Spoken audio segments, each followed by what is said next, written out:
Hello guys, I am Akshay and welcome to our channel study site. दोस्तों, हमारे channel ने एक सीरीज़ स्टार्ट की है जिसमें हम आप सभी को क्लास 6 से लेकर क्लास 12 तक की एनसीईआरटी पढ़ाएंगे। इस सीरीज़ में हम आपको राजनीतिक विज्ञान, भूगोल, इतिहास और साइंस पढ़ाएंगे और हम इस चैनल पर आपको इंग्लिश स्पीकिंग भी सिखाएंगे। हमारी उम्मीद है कि हमारा चैनल स्टूडेंट्स और उन लोगों की हेल्प कर पाएगा जो अपनी नॉलेज बढ़ाना चाहते हैं। आज की वीडियो में हम क्लास 6 के राजनीतिक विज्ञान के फर्स्ट चैप्टर को समझेंगे। अध्याय 1, विविधता की समझ, अंडरस्टैंडिंग डाइवर्सिटी।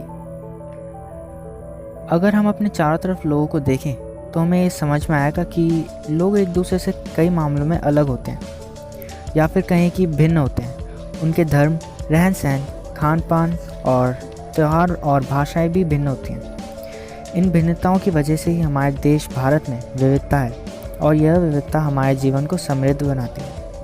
पर कैसे? क्या सभी तरह की भिन्नताएं विविधता ही हैं? और भारत में इतनी विविधता आई कैसे? इस चैप्टर में हम इन्हीं सवालों के जवाब ढूंढने की कोशिश करेंगे। विविधता के रूप, वैराइटीज ऑफ डाइवर्सिटी। अगर हम कुछ लोगों को किसी ड्राइंग को बनाने को कहें और फिर जब हम उनकी ड्राइंग्स को देखेंगे तो हमें पता चलेगा कि हर किसी के चित्र में कुछ चीज़ें अलग हैं, यानी उन सभी के चित्र आपस में मेल नहीं खाएंगे क्योंकि हर किसी की ड्राइंग स्किल्स अलग होती हैं। हर किसी का चित्रकारी करने का अलग तरीका होता है। जिस तरह हमारी चित्रकारी में भिन्नता है, उसी प्रकार हमारे रूप, रंग और खान पान जैसी चीज़ों में भी भिन्नता है। हम लोग कुछ चीज़ों में एक जैसे हो सकते हैं लेकिन हर चीज़ में नहीं, क्योंकि हर इंसान हर चीज़ों को अलग तरीके से समझता है। हमारे खान पान, धर्म, पहनावा और भाषा जैसी चीज़ें विविधता के रूप हैं।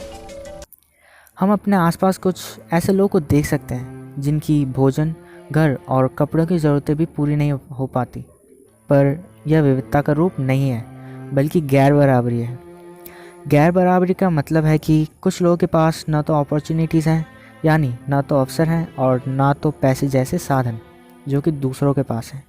इसलिए अमीरी या गरीबी विविधता नहीं है बल्कि लोगों के बीच मौजूद असमानता है। विविधता तो जीवन को समृद्ध बनाती है। जाति व्यवस्था, असमानता का एक उदाहरण। Caste system, an example of discrimination. जाति व्यवस्था असमानता का एक पहलू है। इस व्यवस्था में लोगों को और समाज को भागों में बांटा गया। इस व्यवस्था का आधार था कि लोग किस किस तरह का काम करते हैं। लोग जिस जाति में पैदा होते थे उसे बदल नहीं सकते थे। मान लीजिए कि अगर आप एक कुम्हार के घर में पैदा हो गए तो आपकी जाति कुम्हार मानी जाएगी और आप आगे चलकर वही काम कर पाएंगे जो कि एक कुम्हार की जाति में किया जाता है। इसलिए उस ज्ञान के अलावा कोई दूसरा ज्ञान सीखना इम्पोर्टेंट नहीं माना जाता था। विविधता हमारे जीवन को समृद्ध कैसे बनाती है? How does diversity make our lives enriched? शायद आपके कुछ दोस्त होंगे जो आपसे कई मामलों में अलग होंगे। आपने शायद उनके साथ खाना खाया होगा, उनके साथ उनके त्यौहार मनाए होंगे, शायद उनके कपड़े आपने पहन कर देखे होंगे, थोड़ी बहुत उनकी भाषा भी सीखी होगी। जब हम खुद से अलग लोगों से मिलते हैं और उनके साथ रहकर कुछ नई चीज़ें सीखते हैं तो हमारा जीवन समृद्ध होता है। शायद आपको कहानियाँ सुनना पसंद होगा, शायद भूत की या किसी साहसिक घटना की कहानी। कहानी बनाने वाले कहानीकार, लेखक कहानियाँ लिखने से पहले उस माहौल के बारे में जानकारी हासिल करते हैं। कुछ कहानीकारों ने जंगलों के जानवरों के ऊपर कहानियाँ लिखी और कुछ लेखकों ने अपने बचपन के किस्सों को कहानी के रूप में लोगों को दिखाया। पर यह भी विविधता से मुमकिन हुआ। कैसे? इमेजिन कीजिए, अगर वो कहानीकार किसी ऐसी जगह पर रहते जहाँ सिर्फ लोग दो रंग के कपड़े पहनते हों, एक तरह का खाना खाते हों, शायद आलू, और अपना बचपन और मनोरंजन सिर्फ उन्होंने स्नेक एंड लैडर यानी सांप सीढ़ी के गेम से गुजारा हो,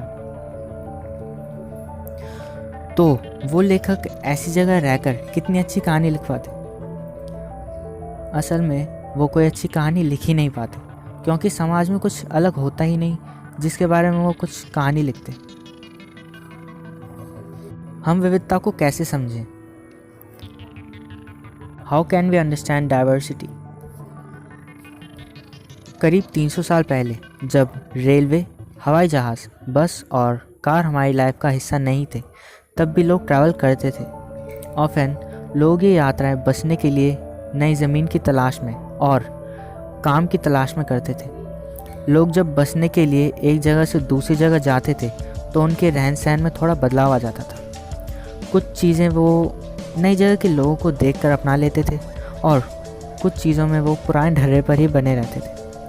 इस तरह उनकी संस्कृति में नए और पुराने का मिश्रण होता रहता था और इस तरह एक नई संस्कृति उभरती। एक और ज़रूरी बात यह है कि किसी जगह के भूगोल और वातावरण का उस जगह के इतिहास पर और उस जगह की संस्कृति पर गहरा असर पड़ता है।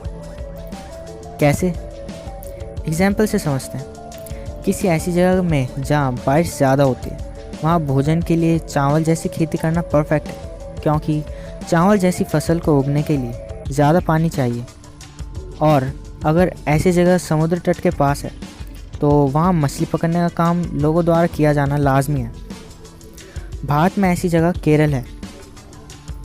वहीं ऐसी जगह जहाँ बारिश बहुत कम होती है, वहाँ ऐसी खेती करना उपयुक्त है जिसमें कम पानी खर्च हो, और ऐसी जगह के व्यवसाय भी वहाँ के वातावरण के हिसाब से ही होंगे। इस एग्जाम्पल से ये पता चलता है कि किसी जगह के भूगोल का वहाँ की संस्कृति पर गहरा असर पड़ता है। आज के समय में भी हमारी संस्कृति बदल रही है। विविधता में एकता, यूनिटी इन डाइवर्सिटी। जब भारत पर अंग्रेज़ों का राज था, तब भारत में रहने वाले अलग अलग धर्मों के लोगों ने अंग्रेज़ों के खिलाफ आज़ादी की लड़ाई लड़ी।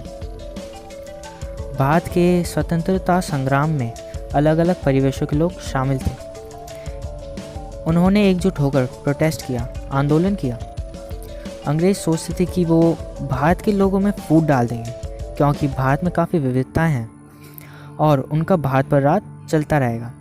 पर भारत के लोगों ने ये दिखा दिया कि वो एक दूसरे से कितने भी अलग हों, पर आज़ादी की लड़ाई में वो सब एक हैं।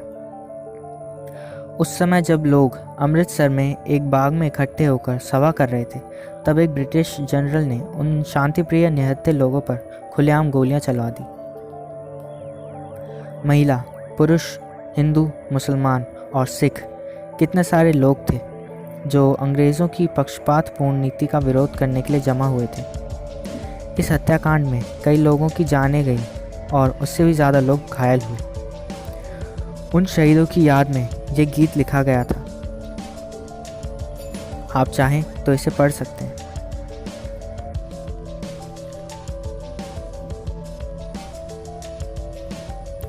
स्वतंत्रता संग्राम के दौरान तो दोस्तों, हमारा आज का चैप्टर यहीं ख़त्म होता है। अभी हमारा चैनल न्यू है, इसलिए we need your support. If you like this video, then hit the like button and share this video to your friends. And channel को सब्सक्राइब करके बेल आइकन ज़रूर प्रेस कर देना, ताकि हमारी अपकमिंग वीडियोस आपको तुरंत मिल जाए। तब तक के लिए गुड बाय।